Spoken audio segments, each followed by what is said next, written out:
I come bearing good news. We have two sources reporting that Spider-Man is back in the MCU, but both of them detail something quite interesting. We have the Hollywood Reporter and the Mercury News that are reporting on this, and it says Spider-Man, shocker, Disney, Sony striking a deal for one more movie by Aaron Couch, Boris Kit. The two studios are once again working together, with Tom Holland's hero set to star in a Sony film produced by Marvel's Kevin Feige, as well as in an MCU film. So this sounds so far absolutely awkward. They're going to have a Sony only film, which I don't know if they can mention the Marvel characters in that. And then they're going to have the MCU film, which is what I'm looking forward to. I'm not a huge fan of the MCU. I think most of their films are mediocre. Most of their actors and actresses are mediocre. Not all of them. There are some that are really good. Not going to list names because I don't want to start a war in the comments. But I'm really excited. I've always loved the Spider-Man films. The Far From Home and the Homecoming. I thought they were great. He's not really a friendly neighborhood hero if you count all the other Civil War and stuff like that.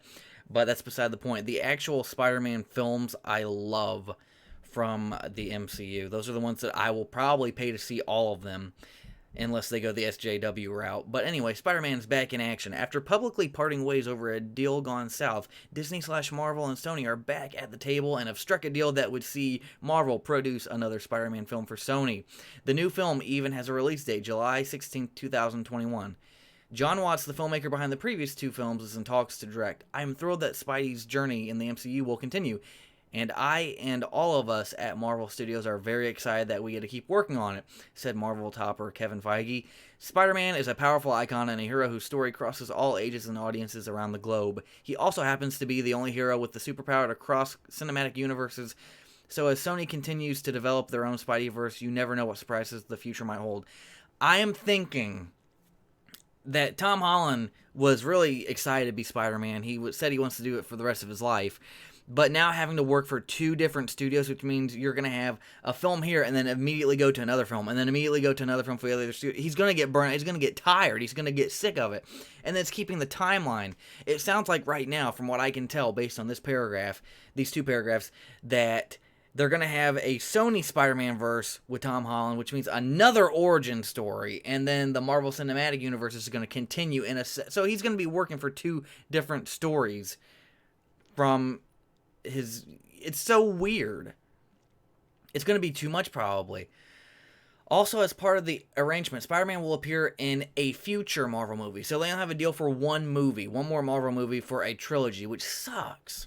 In 2015, Marvel and Sony unveiled an unprecedented intra-studio partnership that produced not only two well-regarded and massive hits with Spider-Man Homecoming and this summer's Spider-Man Far From Home, but it also took the character whose movie rights are owned by Sony and put him into the Marvel Cinematic Universe, where the hero became one of its key players. Yes, he did. But the co-parenting deal fell apart not too long after the release of Far From Home, spilling into the open in August. Terms of the new deal were not revealed, but it will allow Marvel and its chief Feige to produce and run creative point on one more movie that would star Tom Holland, the actor who is the current incarnation of the web-slinging superhero. Depending on how things go, more movies could be in the offing. I wouldn't hold your breath.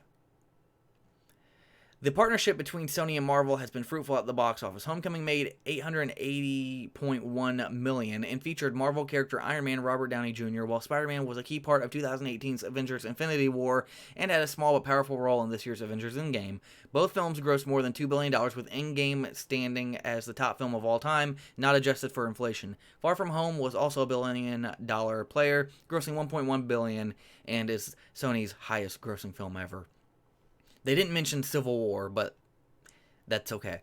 There was plenty of incentive to drive the two sides to return. Shared revenue of box office receipts notwithstanding, the success of Spider-Man also drives other lanes. Sony, for example, has a slate of Spider-Man-centric characters that are in the early stages of getting their own movies, with Venom already a hit, and a sequel to start shooting in November. Morbius, another title based on a Marvel character, is in post-production with a release set for 2020. The slate has benefited from Spider-Man's popularity. There's also Sony's Spider-Man video game franchise, which is one of the more popular games currently in circulation. No one's really talking about the Spider-Man game for the PS4 right now. It died down already.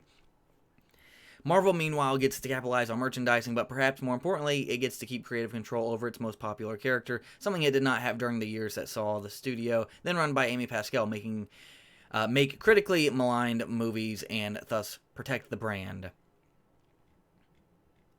And then it said something on one of these that there was an updated, here we go, updated with news that John Watts is returning to direct.